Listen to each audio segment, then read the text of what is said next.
2017. Sigurado ko, nung pumutok ang bagong taon, yung mga mesa nyo, palagay ko, punong-puno din ng mga bilog-bilog na prutas. Malamang, pito-pito pa yan. 7 mansanas, 7 oranges, 7 peras, para swerte. Alam nyo ako, may mga prutas din, pero hindi para sa swerte-swerte. Ito po talaga yung kinakain ko, araw-araw.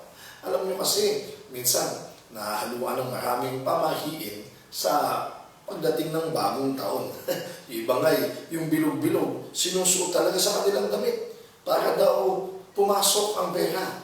Kung ako naman sa inyo, ba't bilog-bilog barya yan? Ang isuot nyo yung may mga rectangle para buong pera o kaya cheque. Kaya lang, huwag kayong tatalon kasi kasama na naman sa pamahiin yung tatalon. Kung cheque yan, tapos tumalon, bouncing check ang lagay niyan. Pero alam niyo po, bukod sa mga pamahiin at pangarap na ang bagong taon ay mas maging masagana at mabunga, ang bagong taon din ay tungkol sa pagbabago. Yes, it's about change. Katunayan, sa ayaw at sa gusto mo, 2017 na. Ay yung mga hindi makamove on, hindi pwede. Pwede ba namang isulat mo sa iyong diary o sa iyong calendar o sa mga cheque mo o attendance 2016 pa rin? Hindi pwede. Sa ayaw at sa gusto mo, aandar ang mga araw, aandar ang mga linggo, ang mga buwan, ang mga taon, at hindi pwedeng hindi ka sumakay. Alam nyo, sa Biblia, sinasabi yan Sa 1 Corinthians 15:51, sinasabi, listen to this secret truth.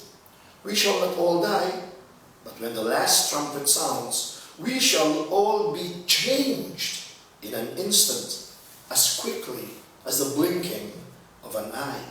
Sa Tagalog, pakinggan nyo ang hiwagang ito. Hindi mamamatay ang lahat, ngunit lahat tayo'y babaguhin sa isang sandali, sa isang kisat mata.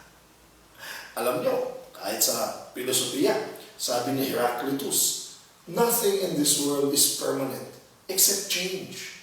Kasi ang talagang kalakaran ng lahat ay magbago. Katunayan, kahit akala mong wala kang ginagawa, kapatid, milyon-milyong pagbabago ang nangyayari sa iyo. Kahit yung nakaupo ka lang, o patunayan ko sa iyo, yung mga dugong dumadaloy sa iyong katawan.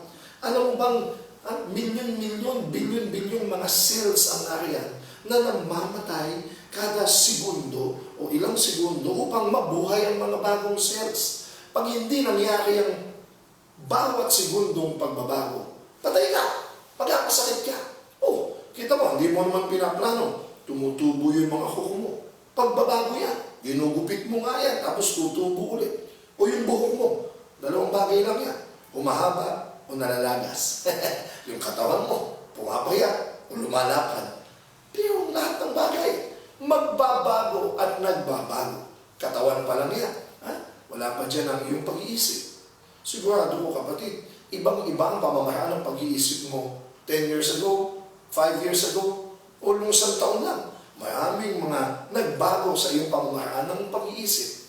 Ang iyong mga relasyon, mas marahil ay mas maging mapagpatawad ka, mapagmahal, mapagbigay, mapagpasensya sa paglipas ng panahon. Sa iyong spiritual na buhay, sigurado kong mas malalim ang iyong pagtingin at pag-unawa sa pag-ibig at sa iyong pananampalataya sa Diyos. Sa madaling salita, kapatid, kailangan nating magbago.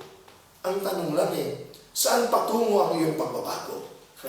Hindi naman pwedeng nagbago ka lang para wala lang, bago lang. Hindi na po bago yun. Ngayong mundong ito, maraming bago-bago para makiuso lang. Ay, hindi naman lubusang masama, pero dapat mo din itanong. Ikaw ba'y nakikiuso, nakikibago, dahil ito ay mas makabubuti sa iyo? At yan ang esensya ng pagbabago. Yan ang diwa ng isang bagong taon.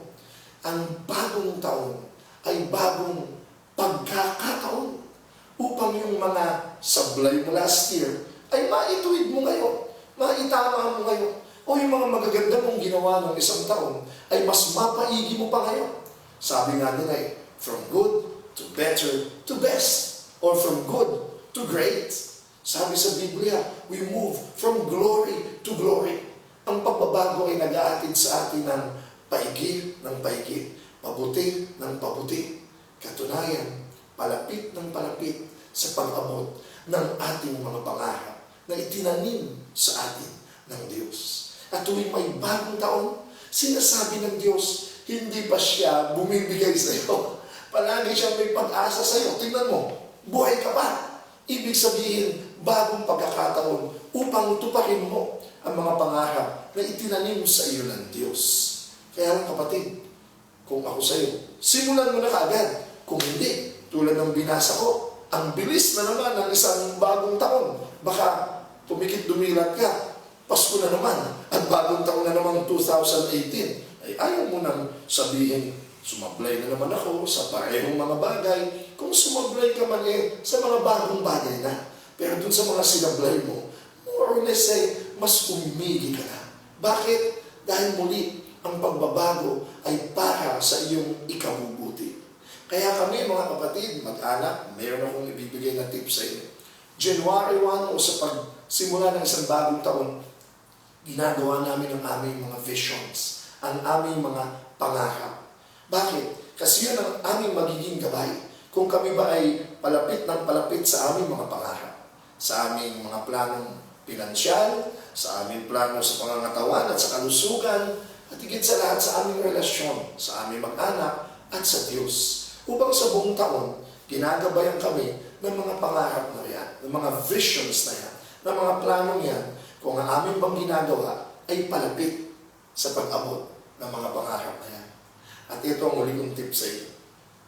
Pag kayo ay nagplano at sa inyong mga pangarap ngayong taon, dito kayo magsimula. I-claim na niya. I-claim na ninyo na magtatagumpay kayo. Tagumpay na! Nagsisimula pa lang kayo. Ba't nga naman hindi?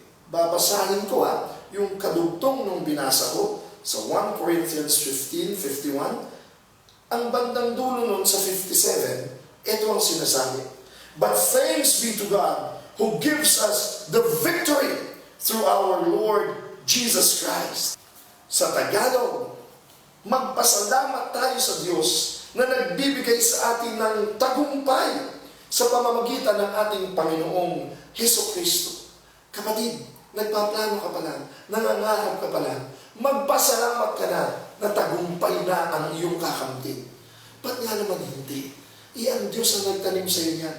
Hindi siya magbibigay ng pangarap sa iyong puso upang ikaw lang ay mabigo.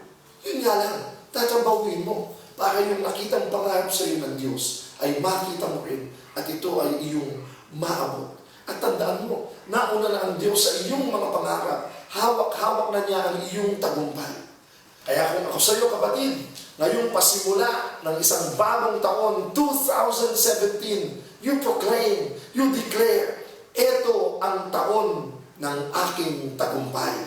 Ito ang taon na makakamit ko na at maaabot ko na ang mga pangarap na itinanim sa akin ng Diyos. Claim it, declare it, go for it, and believe it. At yan ang tunay na pagbabago. Maaari po tayo magkita-kita sa The Feast Bay area tuwing linggo, 1:15 o 3:45 ng hapon sa PICC Plenary Hall. Maaari niyo rin po kaming mapanood sa FB Live sa aming page na The Feast Bay Area PM Sessions or sa Kirigma.tv live streaming. Ako si Alvin Barcelona na bumabati sa inyong lahat ng Happy New Year! May buong magandang mangyayari.